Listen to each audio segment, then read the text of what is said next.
नमस्कार दोस्तों, आपका मेरे YouTube चैनल पर स्वागत है। और आज मैं आपके लिए प्रतिशत से संबंधित महत्वपूर्ण प्रश्न लेकर आया हूं। तो चलो सबसे पहले प्रश्न संख्या 1 पढ़ते हैं।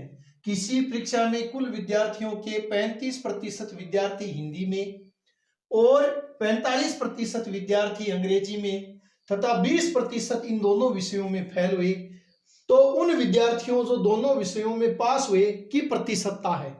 तो इस प्रश्न को हम वेन आरेख से करेंगे। किस आरेख से? वेन आरेख से। सबसे पहले मैं मान लेता हूं कि ये जो वेन आरेख है इसका मान है 100, यानी कुल विद्यार्थी कितने थे? 100। ये जो वेन आरेख है इसको हम मान लेते हैं कि ये कुल विद्यार्थी है और कुल विद्यार्थी हम मानते हैं 100। अब 100 में से 35% विद्यार्थी किस में फेल होते हैं? हिंदी में। हिंदी में कितने होते हैं? हिंदी में अपने होते हैं 35%। हिंदी में 35% विद्यार्थी फेल होते हैं। 35% विद्यार्थी। और इधर वाला है ये मान लेते हैं अंग्रेजी है। और अंग्रेजी में कितने फेल होते हैं? अंग्रेजी में दिया है 45%। और क्या कह रहा है? 20% इन दोनों विषयों में फेल हुए। तो ये जो बीच में हमें इन दोनों का ये जो कॉमन भाग दिख रहा है, ये कॉमन भाग ये है अपना 20%। तो हमें ये देखना है जो ये 20% है वो इस राउंड में भी आ रहा है, इस राउंड में भी आ रहा है, यानी कितनी बार आ गया? ये 2 बार। तो पहले तो हमें देखना है एक्चुअल में हिंदी और अंग्रेजी में कितने फेल हुए हैं टोटल। तो फेल कितने हुए हैं?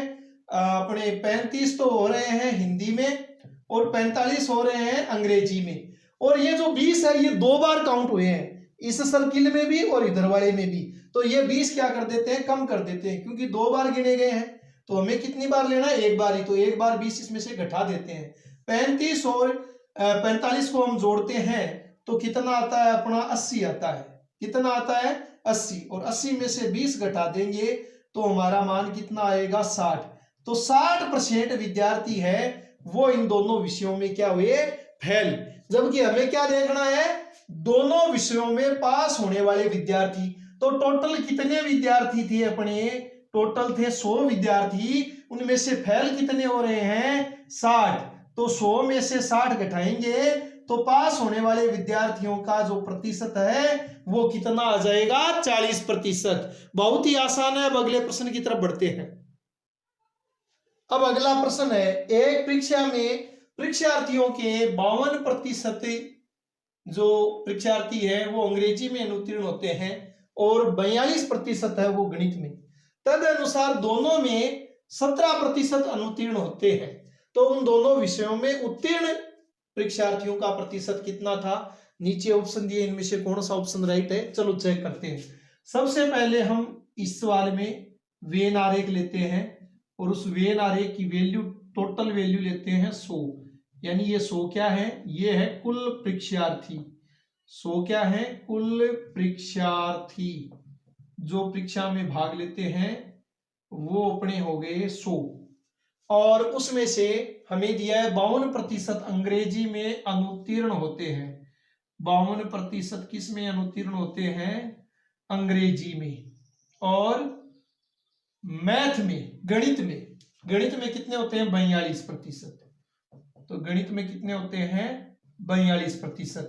और इन दोनों विषयों में जो अनुत्तीर्ण होते हैं वो कितना हो रहा है? 17। तो दोनों विषयों का मतलब दोनों में जो ये कॉमन पार्ट दिख रहा है ये कितना है? ये है 17%। तो हमें ये देखना है ये 17 2 बार काउंट हो रहा है। इस सर्किल में भी है, इधर वाले वृत्त में भी है और इधर वाले में भी है। तो 2 बार काउंट हो रहा है। तो हमें क्या करना है? दोनों को जोड़कर 1 बार 17 घटाना है। तो हमें पता चलेगा कि दोनों में फेल होने वाले या अनुत्तीर्ण होने वाले विद्यार्थियों की कुल संख्या। तो किस किस में? अंग्रेजी व गणित में अनुत्तीर्ण, अनुत्तीर्ण का मतलब फेल होने वाले, अनुत्तीर्ण विद्यार्थी। तो अनुत्तीर्ण विद्यार्थी कितने हो जाएंगे? तो इंग्लिश में तो, अंग्रेजी में तो हो रहे हैं 52 प्लस गणित में हो रहे हैं 42। इन दोनों को जोड़ते हैं -17।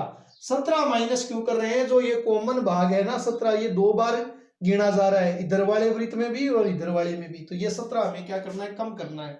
तो इन दोनों को जोड़ते हैं, 2 और 2 कितने हो गए 4, और 4 और 5 कितने होते हैं 9। 94 में से घटाएंगे कितना 17, तो 14 में से 7 घटाते हैं तो कितना आता है 7, और फिर 8 में से 1 घटाएंगे तो कितना आएगा 7, 77 आ गया।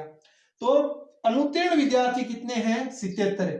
तो उत्तीर्ण होने वाले विद्यार्थी कितने होंगे, टोटल कितने थे विद्यार्थी, कितने परीक्षार्थी थे 100, और उस 100 में से हम घटा लेते हैं 77, और 100 में से 77 घटाएंगे तो अपना मान कितना आएगा 23।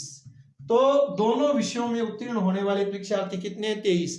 दोस्तों आपको मेरा वीडियो पसंद आया है तो मेरे वीडियो को लाइक करें, ज़्यादा से ज़्यादा शेयर करें, और आप मेरे चैनल पर नए हो तो मेरे चैनल को सब्सक्राइब करें।